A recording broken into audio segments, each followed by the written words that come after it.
Hukum itu sekarang sudah terbalik ya, bukan tajam ke bawah, tumpul ke atas. Sekarang ini bagi orang-orang bawah, orang-orang kecil ini tidak tajam lagi, sudah tumpul. Kenapa? Kita bisa hentikan perkaranya.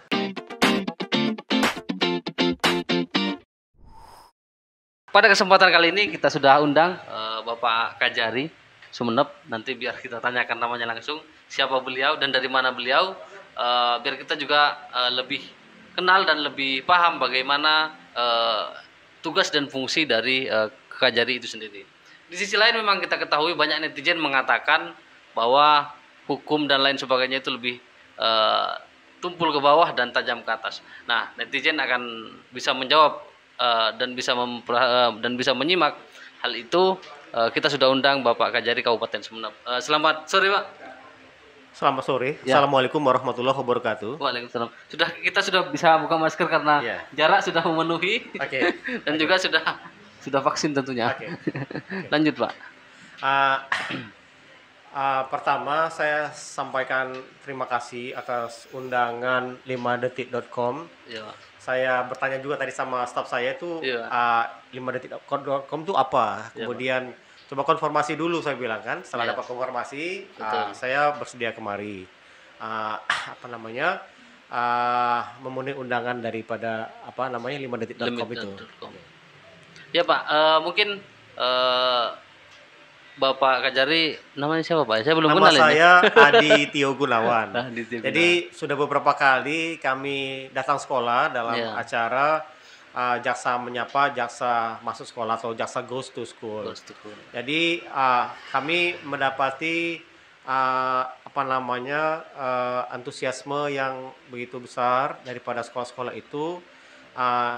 Terlihat bahwasannya kami terus mendapat undangan dari sekolah-sekolah itu. Cuma memang sementara ini kami mohon supaya 1 minggu sekali, karena memang kita punya tugas-tugas pokok yang banyak dan tidak mudah juga. Jadi harus kita gilir-gilir lah begitu. Tapi ada yang menarik, Pak. Artinya dengan hadirnya sampean kepada Kabupaten Sumeneb ada yang berbeda. Apa yang membedakan? Salah satunya popularitas di dunia netizen itu makin bertambah. Karena sampean sudah mulai masuk kemana-mana, terutama juga memanfaatkan teman-teman yang ada di media sosial. Nah, terkait dengan Goes to School itu, Pak, Jaksa Masuk Sekolah, kira-kira itu apa yang menjadi tujuan Kejari untuk mengadakan hal itu untuk ke sekolah-sekolah, Pak? Ya, dalam Undang-Undang Nomor 16 Tahun 2004 itu tugas kita jelas untuk memberikan pemahaman kesadaran masyarakat dalam bidang hukum. Bagaimana caranya? Caranya tentunya kita harus datang. Karena beda kalau Jaksa Masuk Sekolah ini sebenarnya program yang diadakan di mana itu jaksa datang ke RRI, kemudian siaran seperti begini. Iya. Tetapi saya lihat kurang menarik. Kurang menarik. Jadi saya datang ke RRI, saya sampaikan ide saya, Pak. Kalau boleh, ini bukan saya tapi ini sekedar ide. Kalau boleh kita yang datang ke sekolah. Betul. Kita datang ke tempat itu live dengan protokol kesehatan tentunya, dan itu mungkin lebih mendekatkan kita pada masyarakat. Kalau kita hanya berbicara seperti ini, orang hanya mendengar suara kita. Tetapi kalau kita langsung datang, Betul. itu beda. Beda. Dan itu langsung direspon positif oleh kepala RRI. Dia datang ke rumah saya, technical meeting.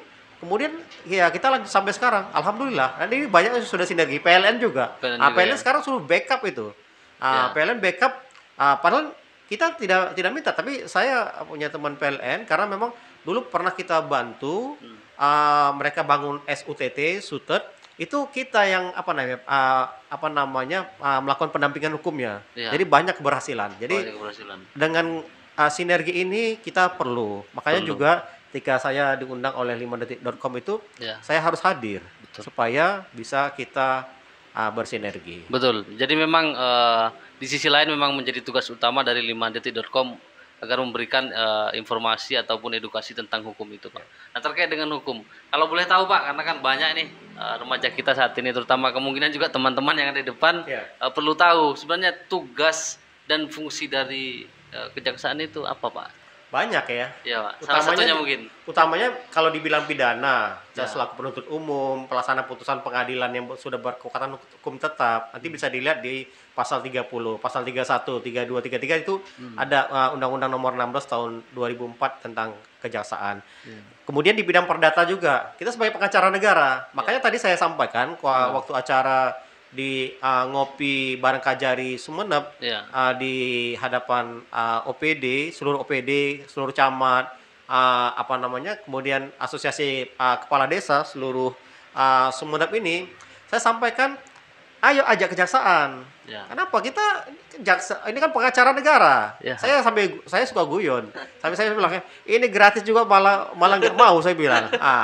Paling-paling kita beli teh ya kan Iya, untuk beli minum teh. ya. Gratis masa tidak mau, saya bilang. Kemudian saya langsung mau tanggapi begini ya. Iya. Ada beberapa yang mengatakan sekarang hukum ini katanya tajam Ya. ke bawah, Ke bawah. tumpul ke atas.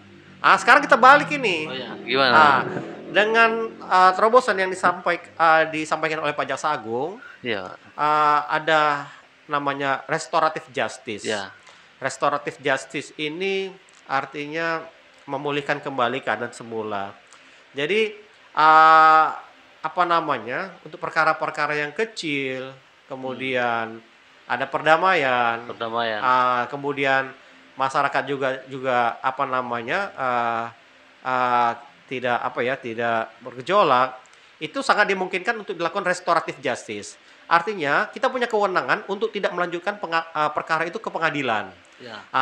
Kenapa harus kita lakukan itu? Karena sekarang rutan kemudian juga penjara sudah penuh. Penuh ya. Sudah penuh. Kemudian juga hukum pidana ini sebenarnya kan ada upaya penerapan hukum pidana itu adalah upaya terakhir atau last resort.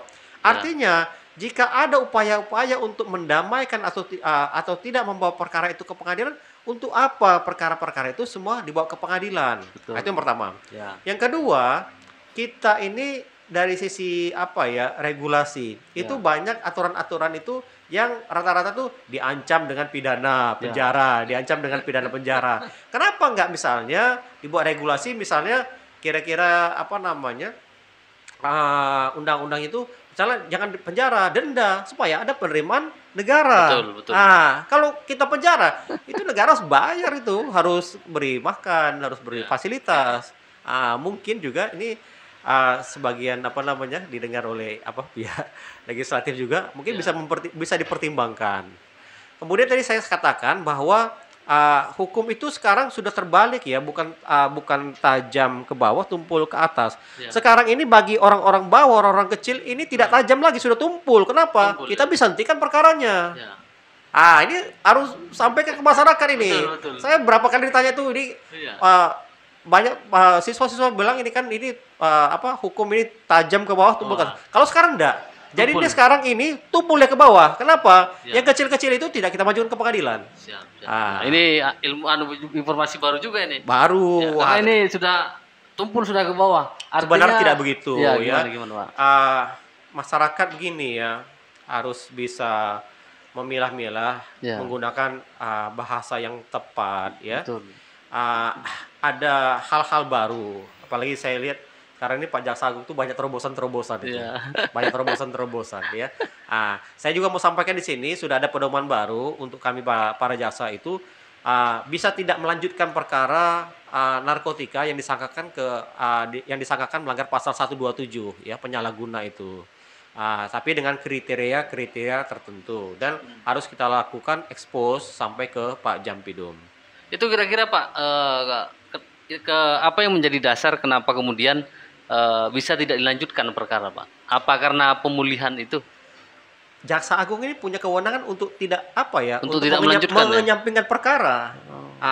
Jadi asas dominus litis. Saya mau sampaikan asas dominus litis itu. Dominus litis itu artinya itu pemegang kedaulatan, litis itu litigasi. Jadi pemegang kedaulatan untuk melakukan penuntutan. Jadi Jaksa Agung itu punya kewenangan untuk tidak melanjutkan perkara. Ada di undang-undang. Kemudian secara internasional itu di banyak negara itu diberlakukan. Jadi Malah di beberapa negara itu peran jaksa itu besar sekali. Ya. Beda di tempat kita ini. Kita Ya. ini kan seperti terkotak-kotak. Penyidik lakukan penyidikan sendiri. Ya. Jaksa lakukan apa? Jadi ini seperti terputus. Padahal sebenarnya integrated criminal justice system, integrated itu seperti apa ya? Mungkin kita pernah dengar apa namanya IC integrated circuit itu. Ya. Itu seperti apa dia? Seperti rantai yang Rantai. saling kait mengkait dia. Dia saling kait mengkait. Artinya penyidik dengan penuntut umum tidak bisa dipisahkan. Tapi kalau sekarang kan kita lihat penyidik nyidik sendiri seperti kotak-kotak, kemudian hasil penyidikan diserahkan ke penuntut umum. Kalau dalam apa ilmu hukum sih sebenarnya kan ini keliru. Keliru. Keliru kenapa? Dalam prakteknya, dalam penerapannya banyak perkara-perkara yang susah. Ya seperti yang sekarang kita tangani ini kasus apa namanya gedung Dinkes ini yang Ya. dilakukan penyidikan oleh penyidik Polri. Saya banyak ditanya oleh ya mahasiswa, kawan-kawan Betul. media itu bagaimana. Saya jelaskan begini ya. Itu penyidikan dilakukan oleh penyidik Polri. Betul. Saya malah sempat sampaikan ke Pak Kapolres waktu itu. Saya bilang begini, saya orang suka canda. Ya. Pak Kapolres, ini kita seperti main sepak bola aja. Kenapa Pak Kajari ya? Ya main sepak bola lah saya bilang. Ini masuk ke jaksa, ini lempar tendang lagi ke polisi. Masuk polisi tendang lagi ke jaksa. Ini bagaimana nih saya bilang? Ini sekiranya Bapak berkenan, saya bilang saya mau undang penyidiknya supaya paparan. Ya. Dan datang penyidiknya. Dan paparan itu saya yang langsung pimpin. Di situ saya minta kepada mereka itu untuk apa namanya? Untuk menjelaskan sesuai dengan sangkaan pasal yang mereka terapkan. Betul. Sangkaan pasal 2, pasal 3. Unsur-unsurnya saya suruh kan. Dan mereka menjelaskan. Saya tanya satu-satu. Misalnya unsur barang siapa, mana faktanya, mana alat buktinya.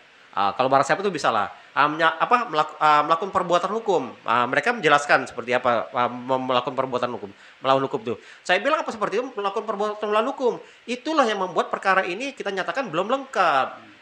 Akhirnya Pak, hasilnya. Ya kita kembalikan dulu. Kembalikan dulu, ya. Kan penyidiknya kan penyidik Polri. Biar Ya. petunjuk itu sudah kita berikan. Kita menunggu apa namanya tindak lanjut daripada petunjuk yang kita berikan itu.